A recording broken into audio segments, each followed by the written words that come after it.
This conference will now be recorded.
Hello.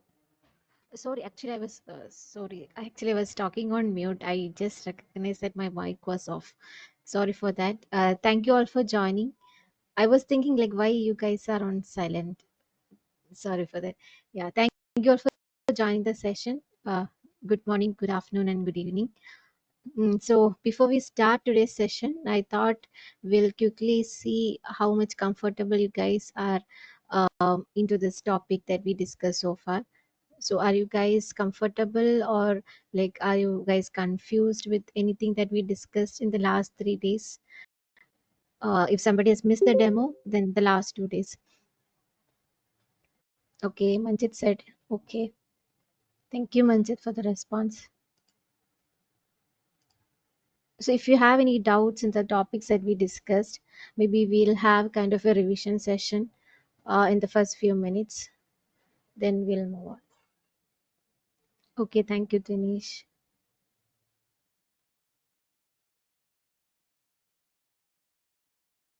Okay, so anybody new in today's session?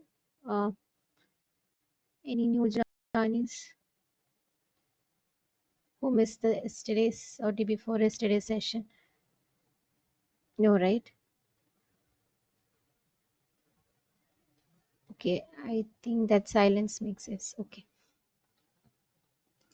So today, okay, so yesterday we have covered what is cloud computing and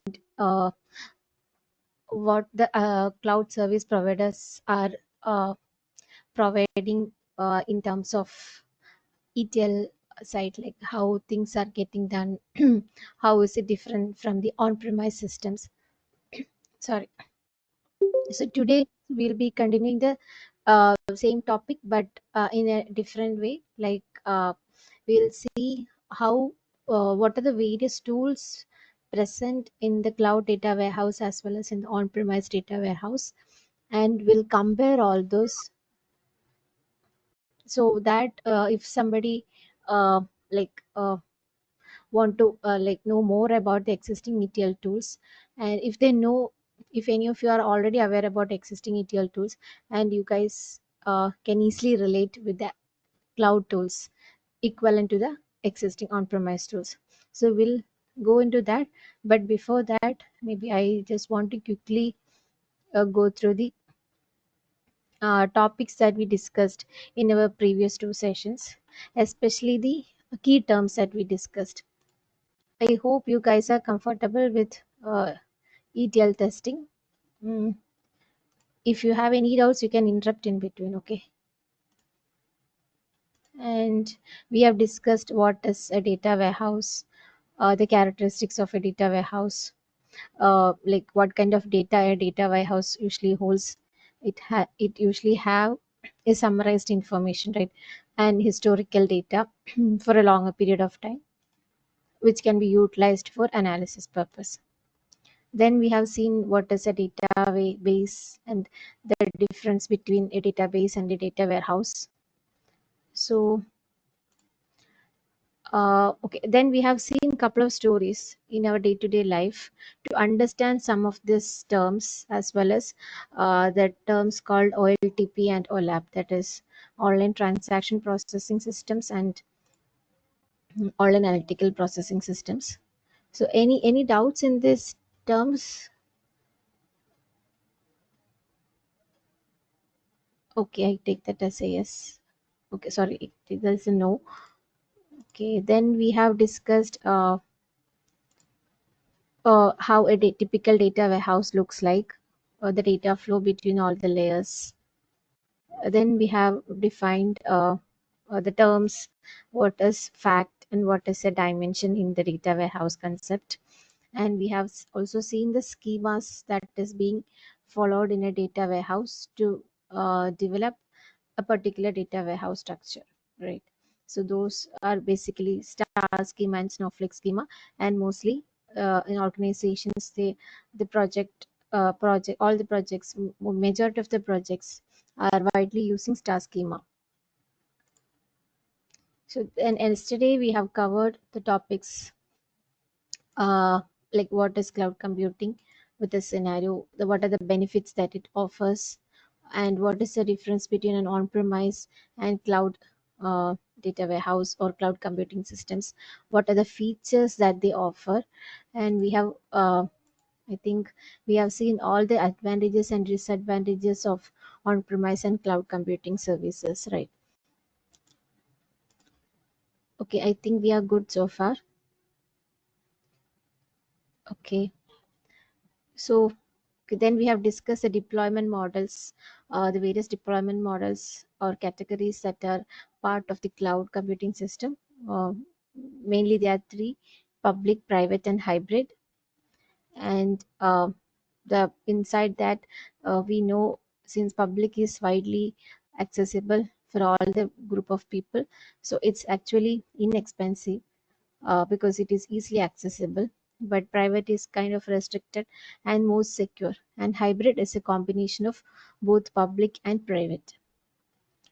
And then we have seen, okay, those were the deployment models, and now we have the service models in the cloud computing system.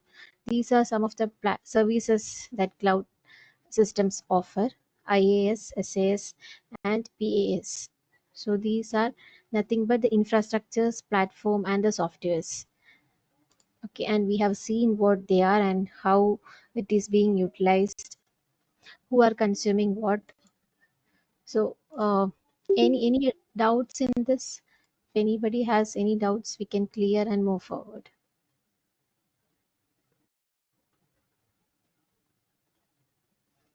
Okay, good. Yeah. So next, then after that, we have seen the example of starting a digital business from an offline business. So how we can compare, this is a basic example that where we can compare the on-premise data services to a cloud computing service. So that is the final thing that we had discussed yesterday. So today we will relate this cloud data warehouse with an on-premise data warehouse, and we'll see the tools that are involved in it, and then we will see an example or a story, how a traditional ETL testing is done in an on-premise system and how an ETL testing is done in a cloud data warehouse. Okay, so for that, let me bring up my Excel. Yeah, so here I have a column for listing out the ETL stages, various ETL stages involved. And then I have two things, like one is on premise, which is nothing but the traditional tools which are commonly used in the organizations where they are uh, implementing the on premise data warehouses.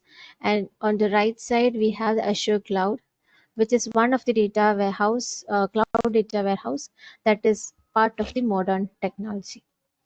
So it can be anything, like either it can be Azure or AWS or GCP. But right now, for this course, we are considering only Azure. So I just want to quickly know uh, anybody who was already into ETL is present in this session.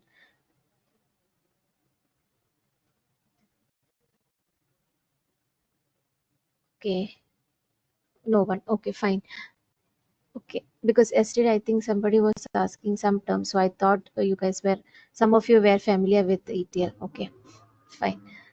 So in ETL, basically we have seen in a typical data warehouse that uh, there will be multiple sources. Then that sources will be extracted, then transformed with some logic, and then finally loaded into data warehouse. So the data that we need is what we called as raw data. So raw data is nothing but that we are getting from the source. So this has to be stored somewhere. Typically what we say, when we are getting a data from a file, we have to store it in our database. Same thing, like this is a storage system.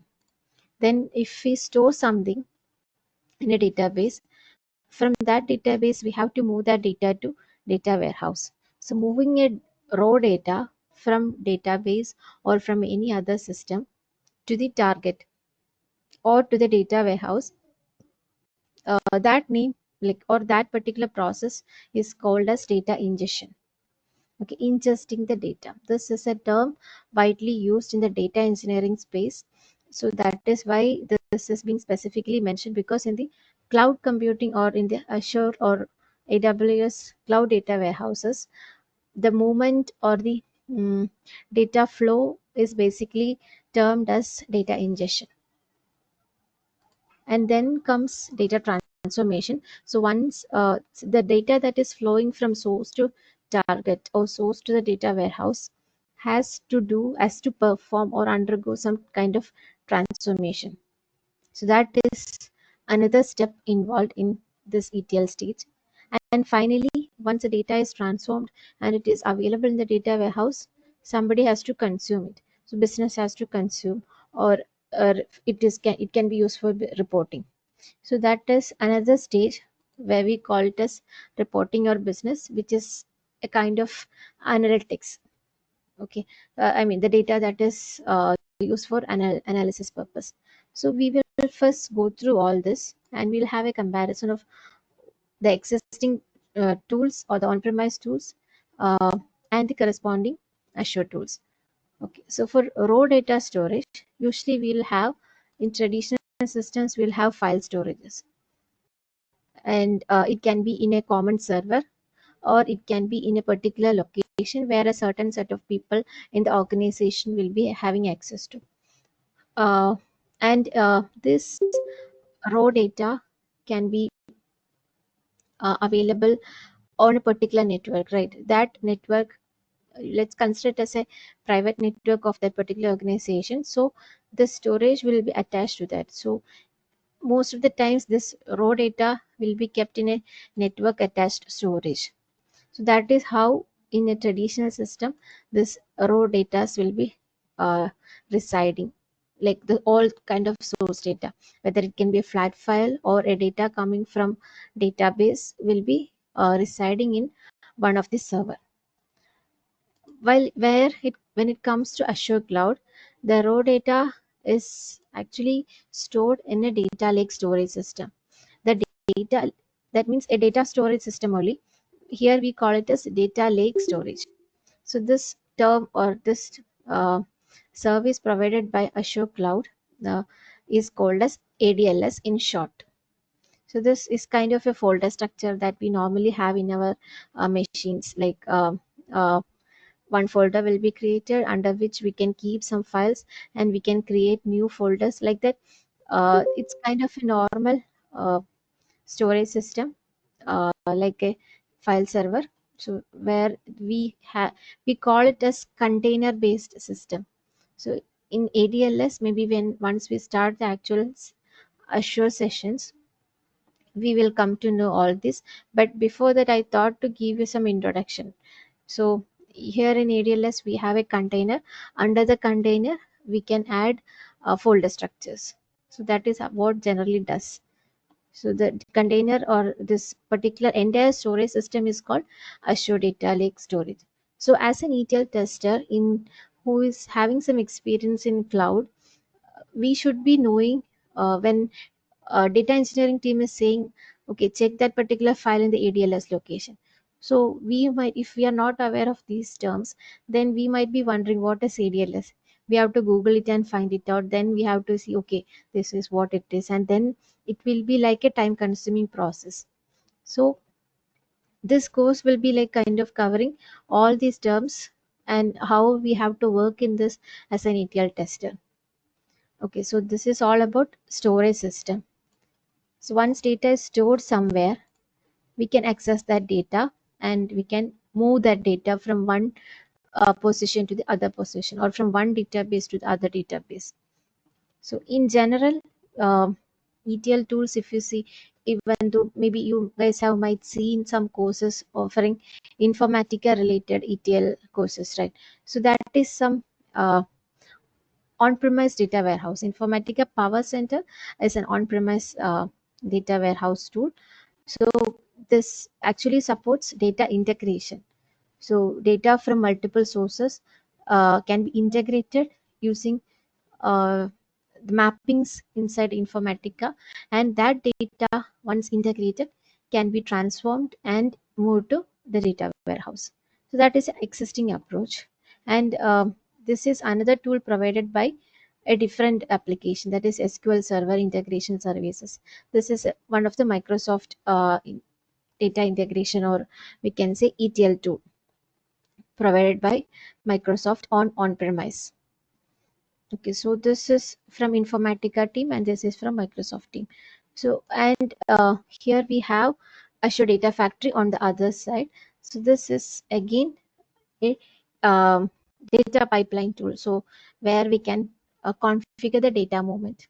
So when we say an Informatica Power Center and when we see this data factory individually, it's it's actually doing the similar process. Only thing is data factory resides in a cloud storage and Informatica is in a particular server or in an on-premise like in an on-premise location. Okay, so which has been configured only for a certain set of resources.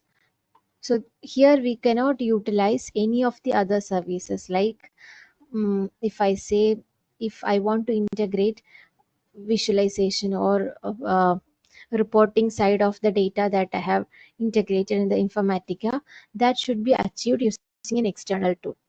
But here, if you see in Azure Data Factory, if you're using, since it's a part of Azure, we can have the business intelligence or other visualizations. We can take the existing tools of Azure itself and integrate it along with Azure Data Factory. So kind of an easy uh, like modern tool that Azure Cloud actually offers when compared to these two tools. Same goes with SSIS as well. And here basically one major difference is like Informatica over SSIS is more complex when it comes to uh, write the logics or maybe do the mappings. But this Azure Data Factory is more sophisticated. It is more user friendly. We will see that once we have the hands-on. And then, okay, we have the ingestion done. Then we have to once the data is moved from one position to another position, we have to clean the data, because data is coming from multiple sources.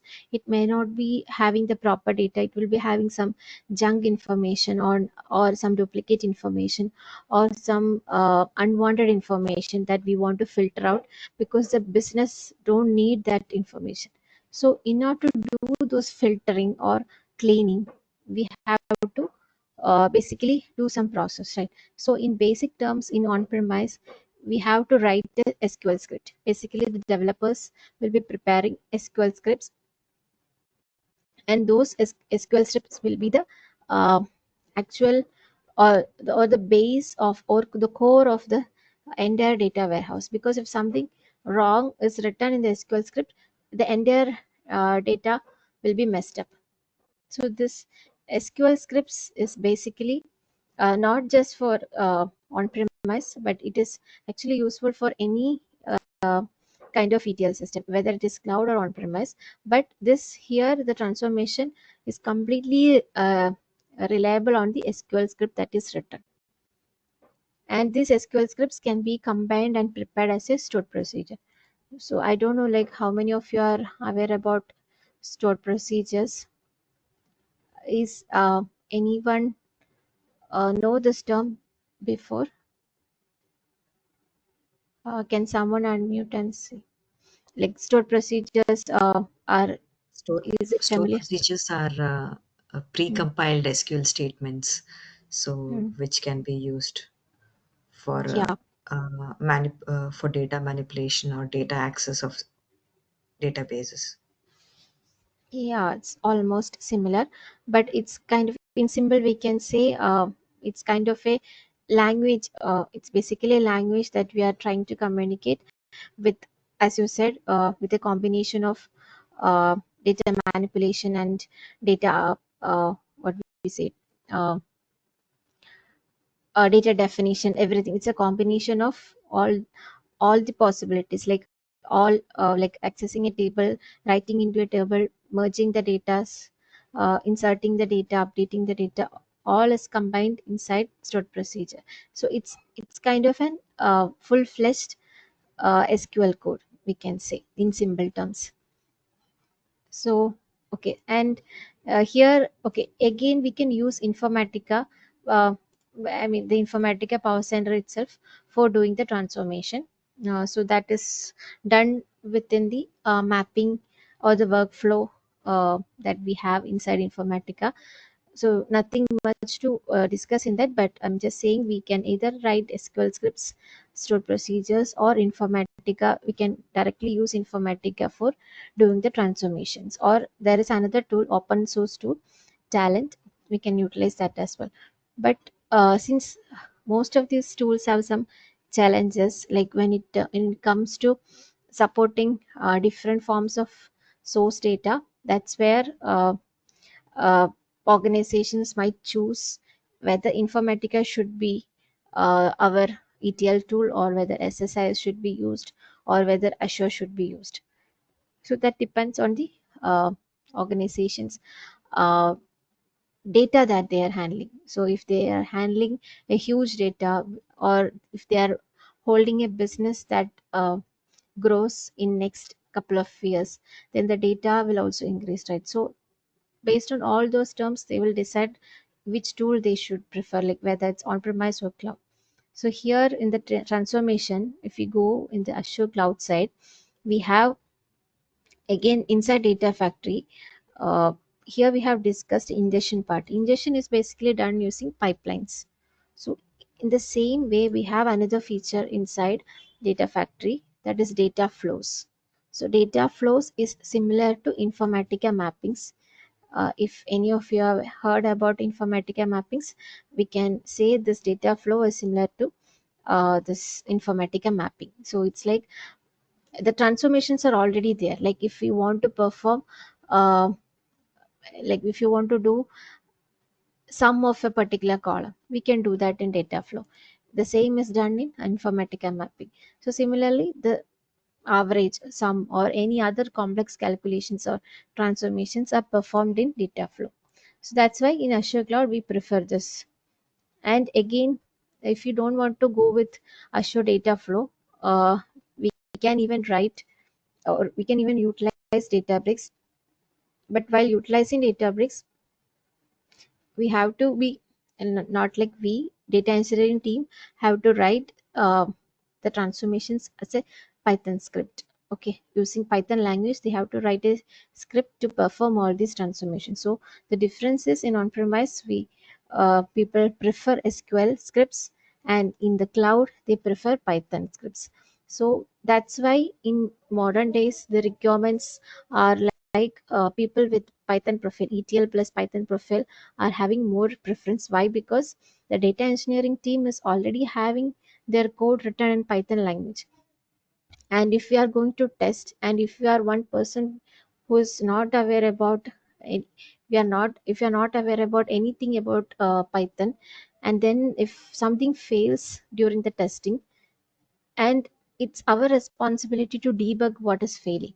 So when it comes to that stage, debugging a Python code will be a tedious task. So in order to sort out all these things, we have to be actually familiar about at least the basics of Python, and we should be aware how uh, how to debug in Databricks. So that is where this course is again designed for. So having a knowledge of Databricks doesn't mean that you should be good in building something using Databricks. You should not be an expert in writing an Python script uh, and preparing something for validating the data flows. You should be aware what you should be having when it comes to the testing side. So that is all about transformation. Finally, this completes the entire ETL flow. So when it comes to the reporting or the data analysis part, uh, in on-premise we have various tools that is being commonly used. Cognos is one among them. Then MicroStrategy. Then Tableau is there. I have not listed it. And SSRS. This is again provided by uh, Microsoft.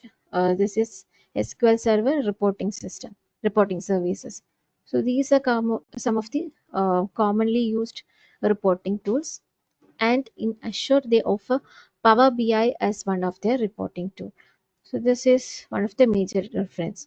So this Power BI now handles most of the modern facilities, like almost all the uh, complex transformations it can handle. So that's why people mostly go with the Power BI. So here also, like if you see, once a transformation is done, and a company who is using Informatica decides that they want their business intelligence to be built in Cognos, then they can go with Cognos.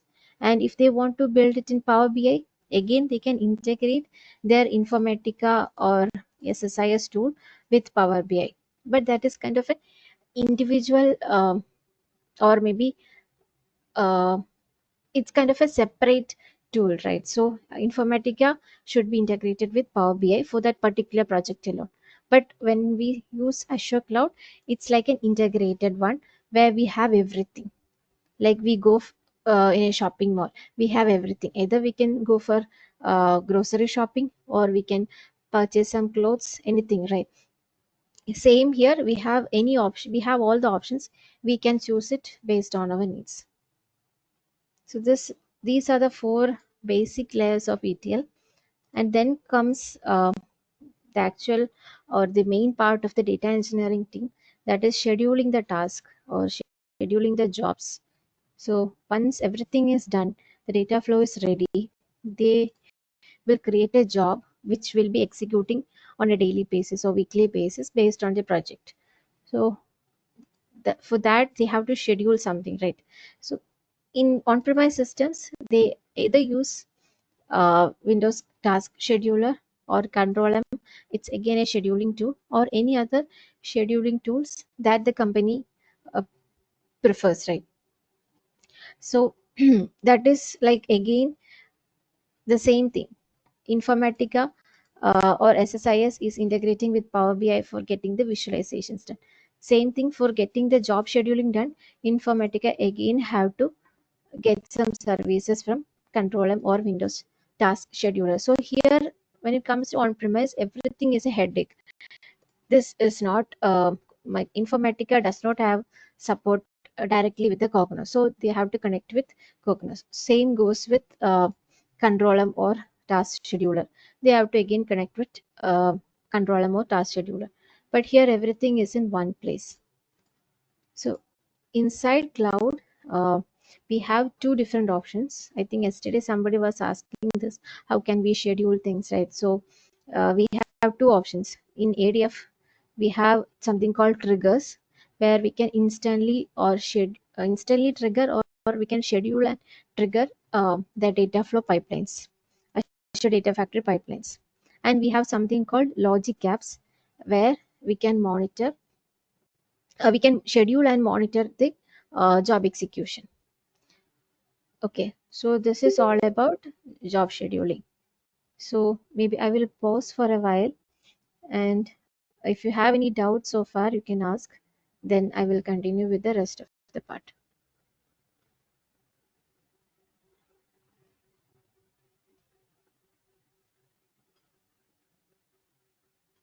Okay, no doubts. All good, right?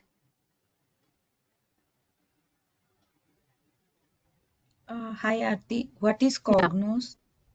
Cognos is a reporting tool, Okay, basically used for visualization. thank you. If you know Power BI, it's similar to that. Okay. Yeah,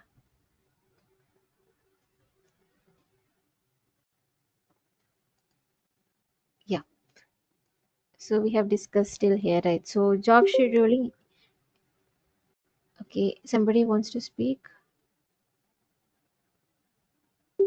Hi Ati. Yeah, Actually, you were saying that Azure Cloud is in modern tools, right? So for Hmm. that Azure Data Factory, do we use SQL for that, or how we will retrieve the data? What type of coding will be used? Like, what type of technology is used for that? yeah. So we can connect. Okay, I haven't written that right. So database connectivity is another service that is provided by Azure Cloud. So it can be any database. Azure can connect to uh, Azure SQL or SQL Server or Oracle or any other PostgreSQL or any other database. I think it has the maximum possible connections available. I just don't remember the exact count, but I think all the commonly available database can be connected using Azure. So if you have a data stored in Azure SQL, or maybe let's say SQL Server, and you have to move that. It's in a different system, right? SQL Server. You want to take that to Azure. You can connect it because Azure has a connectivity that is called linked service. You can link your SQL Server to Azure so that you will get the data from a SQL Server moved to Azure Cloud. So that for that data movement, we use Azure Data Factory. So everything else like data movement is where, or the orchestration of data is where we use the data factory, but the connectivity, everything again is another service that is provided by Azure. And like as you said, we don't have to write explicitly the SQL code. Basically, as a tester we don't have to write, but we have to write um, like SQL queries for our testing purpose. When these things are developed, even developers usually either prefer writing Python scripts in Databricks, or they prefer writing shell scripts in PowerShell or something. So that are the two options available. And even they can write SQL scripts, but I think compared to writing SQL scripts, the more powerful is either writing a Python script or a shell script, because we are handling a huge volume of data in when it comes to cloud. I think that answers to your question.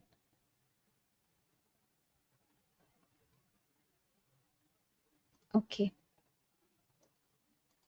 so let me just repeat one scenario again. So this Informatica, I said this, if you want to include a reporting or visualization part in an on-premise system, we have to contact in another application or organization providing another software like Cognos or MicroStrategy, and we have to get their services and connect with Informatica. Same goes with Power BI. We can either connect Power BI with Power Center. So this is something extra additionally done.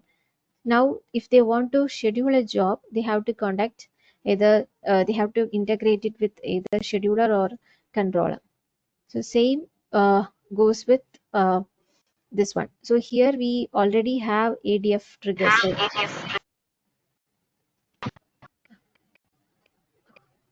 Can you all go on mute if you're not talking?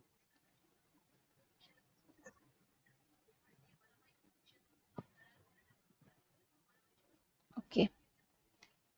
So in ADF triggers or in Azure Logic apps, basically uh, whatever is developed using the services that we discussed. Uh, I think someone is unmute. You can mute them actually. Yeah, I'm doing that. Yes. Okay, done. Yeah, so the existing services that we discussed so far, so we can actually directly use the existing trigger or logic app service within Azure to configure the scheduling things, like whether this particular data factory pipeline should run on every business hours or whether it should be run only on weekend. So based on the business decision, we have to schedule it, right? So we don't have to approach for any other external tool like control M or task scheduler. That is already available within Azure itself. That is again another advantage. Everything is available, only the data engineer has to do this integration things. So basically, okay, I will discuss only up to here because these are generic things I will discuss, but this is what we basically need. Now I will discuss about data engineering side of ETL. So when data engineer is building an ETL data pipeline, they will be utilizing all the services, even this as well. But in terms of our testing, I will cover up to scheduling. Okay, so they will be utilizing all the services, and based on the design flow, they have now they are ready with the data flow that is being required. Now if they want to do some modification, right, it's easy that okay, I have to make a modification in the data factory pipeline, so they can easily delete something or edit something in within the flow. But if they do that, the other person, like I mean, within the data engineering team there will be multiple developers, right? So the other person can easily identify it because since this is shared, the changes that is being done by one person will be instantly reflected in the entire architecture, so it will be like visible to everyone. So only thing is he has to publish the changes. That is one key thing. Once we make some changes, we have to publish the changes. So that is something we will also cover in the session when we do the hands-on. So that is one of the main advantages. There is no delay in delivering the changes or adapting new changes. And when we integrate all this, we called it as a data integration. So maybe day after tomorrow, I mean, then day 5th session in day 5 will be covering some of the common architectures that we follow in the data side. So in that session, I will cover more details about that, like what is a data integration system, or what is the difference between migration, data migration project, and all. So basically this is like kind of like if you are leveraging all the tools within Azure or within AWS or within GCP without going to integrate with any other tool, this might be like a full-fledged Azure project itself, like because we can say it as a data integration within Azure. Coming to the monitoring and logging side, when we have something already developed, we have to monitor for any issues or any other blockers if something is happening during the data run or job run or something like. So in usual case in on-premise, manual scripts will be written to monitor the pipeline, monitor the data flow. So that is not required when it comes to Azure. They itself has a service called Azure Monitor, where we can monitor what is going on in each of the services, whether it's data flow or whether it's Azure Databricks or Data Factory or ADLS. If something fails or breaks in between, that would be automatically tracked in Azure Monitor. And we don't have to write any custom scripts or dashboards as we do it in an on-premise system. So coming to the data engineering side, the data engineering team is kind of lucky once they are ready with these things. Like if they develop something, they just have to integrate everything, and these things are already present in Azure. The Azure is providing all this monitoring and log analytics features, so they are readily available to track it. So when it comes to security and access, we don't have to do a local authentication, or there is no manual intervention required like we do it in on-premise. Here they have a key vault system. It's like a security system. Like okay, assume you are in an organization and there is project manager, okay, product owner, business team, then project manager, technical lead, or developer and testers, right? So QA team, developers, everybody will be having different set of privileges. So who needs which privilege, and who should be given the particular DB access? All those things usually database administration team will be doing it, right? So here in Azure, we can say there is a vault or key vault within Azure where we will get the key values, and within that key we can decide who should be having this particular access. That is what I can say in simple terms. And this RBAC is like, I think most of you are familiar with UI application testing, right? I think so. Is anybody with UI testing experience present here?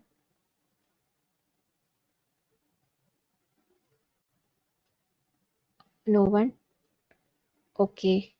So have you guys ever thought of, like, while logging into an UI application, you will be having certain access, right? Like, let's say Amazon, we are logging into our Amazon account. So it's like user account, right? But on the back end, there is an admin side, right? Or it will be having multiple other versions like super admin or some other thing. So the user that you are using is called as a client. The admin is called admin. Then there might be somebody on top of admin that might be super admin. So individual roles will have individual access. So super admin's access won't be present. All the access of super admin won't be available for admin, and whatever access admin is having won't be available to users. So that is what is role based access. Based on each role, everyone will be having certain level of access to the Azure cloud. So if you are a QA and you are given the Azure cloud access, then you will not be having certain privileges, like you will not be able to modify the key vault configurations, because if you do that, then things will be broken, right? So you will never be given that. Only DBAs or a data engineering team will be having key vault access like that. And this is something very important when you're doing a data integration system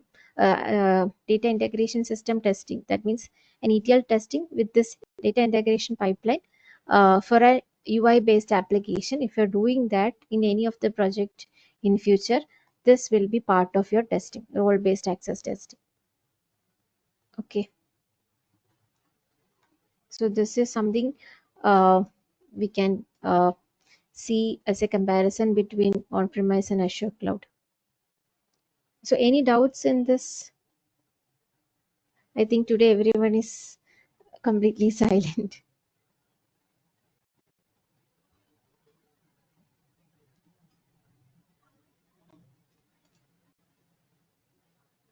Okay.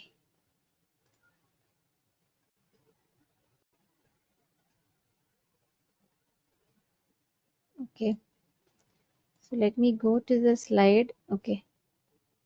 So this is just a simple representation, like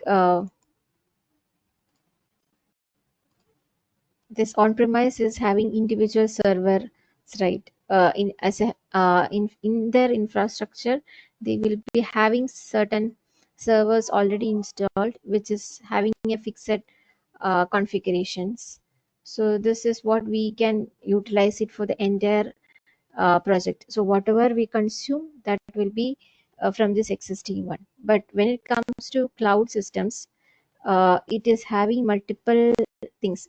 If it's a server, if it's a single server in on-premise, this single server in cloud means it consists of virtual machines, various other features of Azure, like monitoring the server or server activities, or monitoring the applications which are deployed in the Azure platform.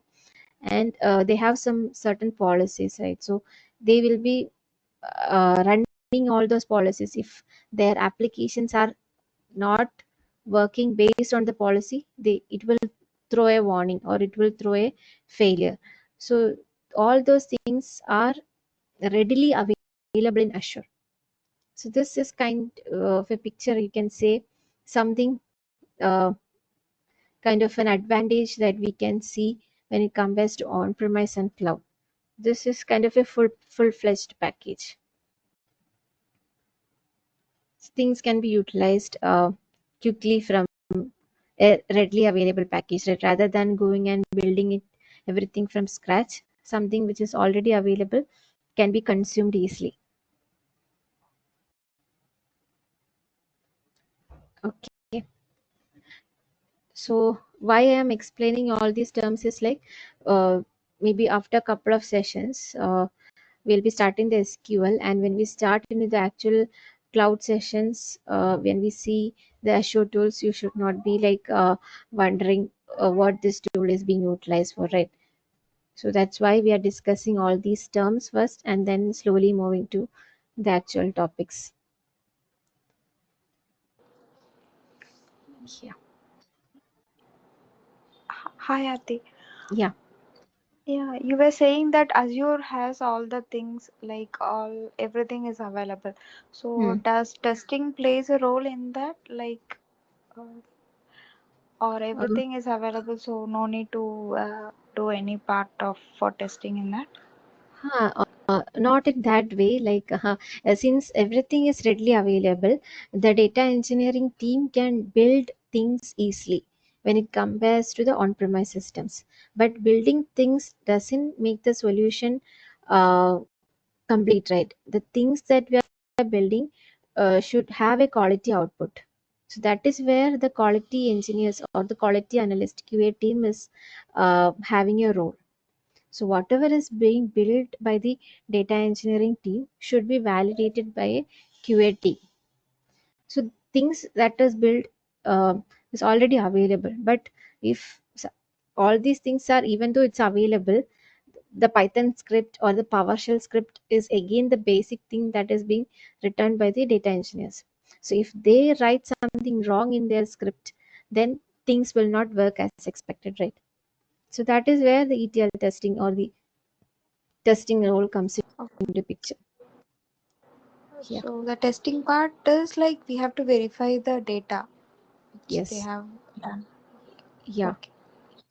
Because the things are already available, but while moving or integrating, let's assume Azure is the first cloud service provider, and they are recently launching their product, and a company ABC is utilizing their project, utilizing this Azure tool in their project.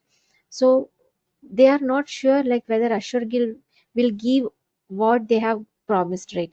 So they are trying to use it, but while using what Azure has promised, there might be some challenges, right?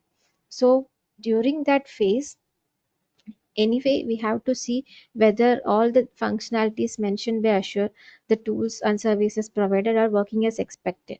Obviously, that will be done by data engineers. But even after that, the movement of data should be validated by a QA team. Data movement wherever it is involved, QA will be involved,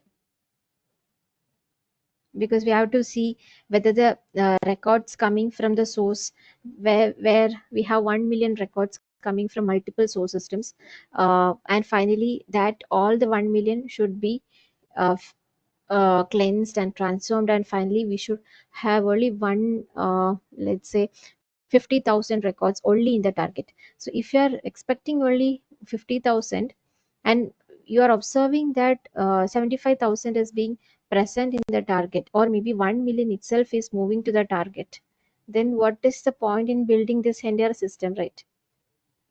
So that is where the like involvement of QA team is more relevant.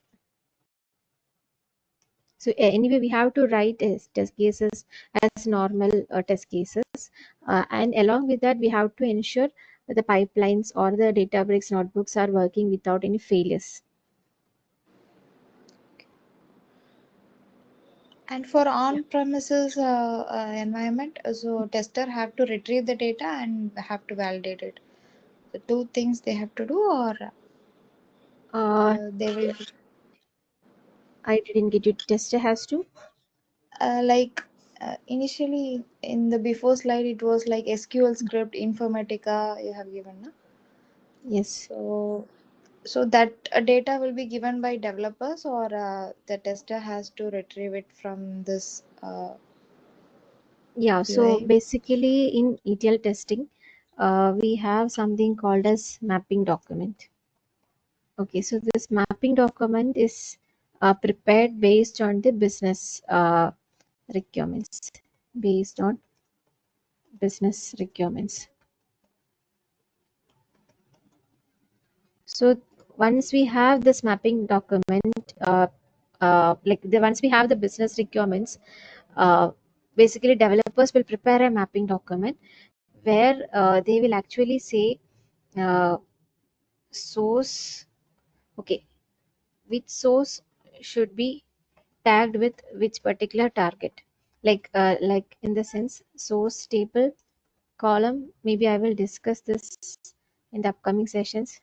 Target table and column.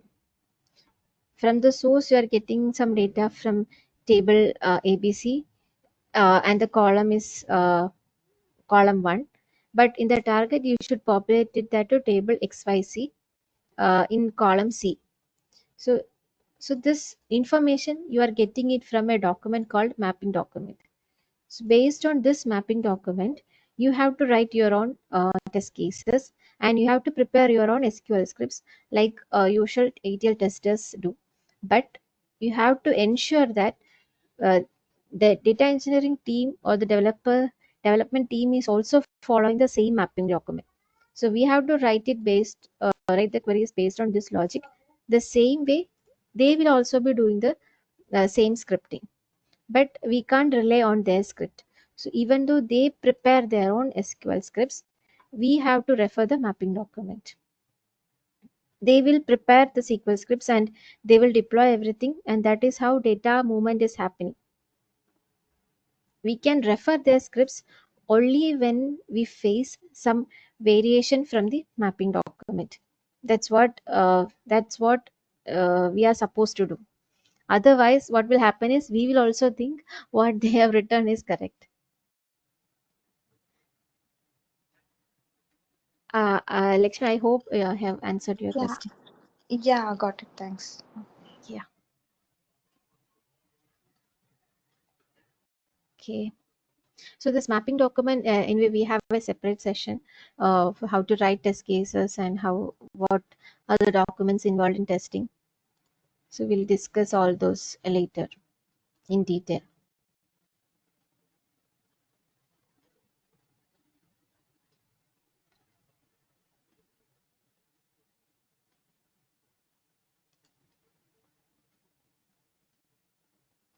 And I was about to say something. Okay.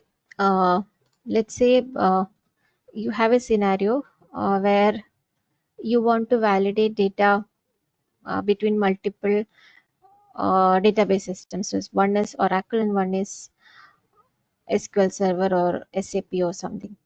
So basically, what we do is like we have to prepare a script to do the data validation between this SAP data system and Oracle data system. We have to write a SQL script for that, and we have to do this. But since the data is in different systems, writing a SQL query and validating it is tedious. Tedious in the sense it's time consuming, because one system data has to be exported into Excel. The second system data also should be exported to Excel, and then Excel to Excel comparison should be done.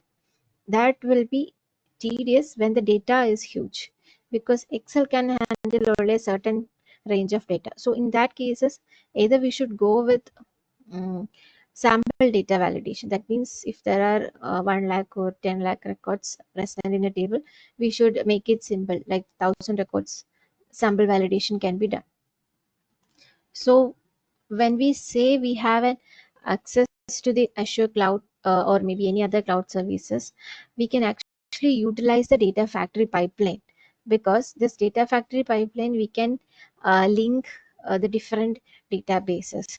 That is, we can connect to SAP and we can connect to Oracle, and we can copy the data from both the systems and move it to one destination. And during this data flow movement, we can again have a logic. As a tester, we can actually develop that. Instead of doing the Excel to Excel comparison, we can actually develop a data flow to compare the data coming from first source, that is SAP source, and the Oracle source. The tool, the data factory uh, pipeline will actually perform this action. So no need to do this Excel to Excel comparison. Finally, when the data is compared, it can be stored in the data lake storage, because that is again a storage system. It is not always a source storage system. We can store anything. So whatever we are comparing it, we can save it to this destination, that is data lake storage system. So that is how in general it works. But things get complicated when it comes to the ETL side or the data engineering side.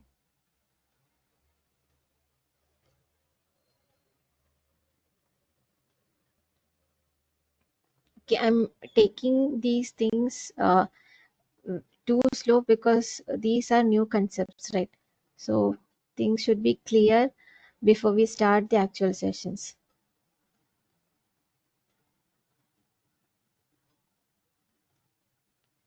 Okay, so anybody has any other doubts? Do you want me to show any other slides which we have already discussed?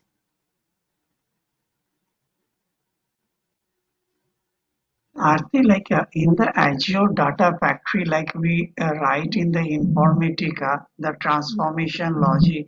So in the Azure Data Factory itself, we can also write, say, from the source system, what type of data we need to be flow to the target system. So uh, uh, that query we can write that one, no? Yes, we can do that. That is done inside data flow, and that data flow can be integrated with the data factory pipeline. So it's like Okay. yeah, data flow is like doing the transformations similar to Informatica mappings. If you know Informatica mappings, it's like filtering the data. Okay, Yeah, right. Got so data for maybe we have a sales system or a retail system where we are going to target the sales data for region equal to let's say Asia Pacific. So this is the data that we want. Then we can build a data factory pipeline, but ADF pipeline, but the filtering part is done in the data flow, and then we can utilize this data flow inside the data factory pipeline. So basically this entire thing, ADF pipeline. So we can build a ADF pipeline, and inside the ADF pipeline, we can have n number of data flow. Inside the data flow, we can configure the specific data that we need based on the requirement. it. Yeah.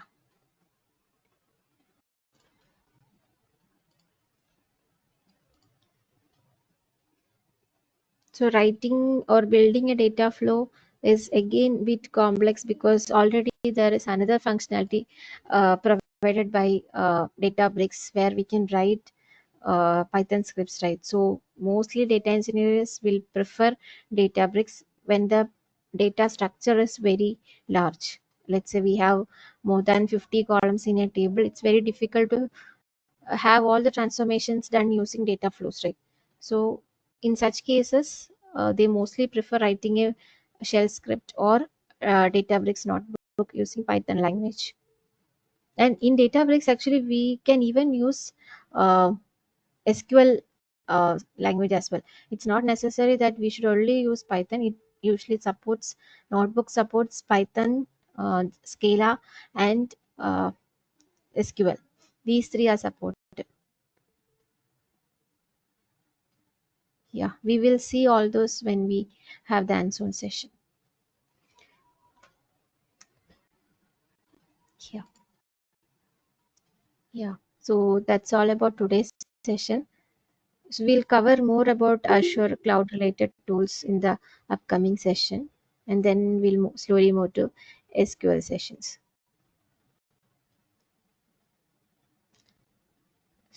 So thank you all for joining the session. If you don't have any doubts, we can wind up the session.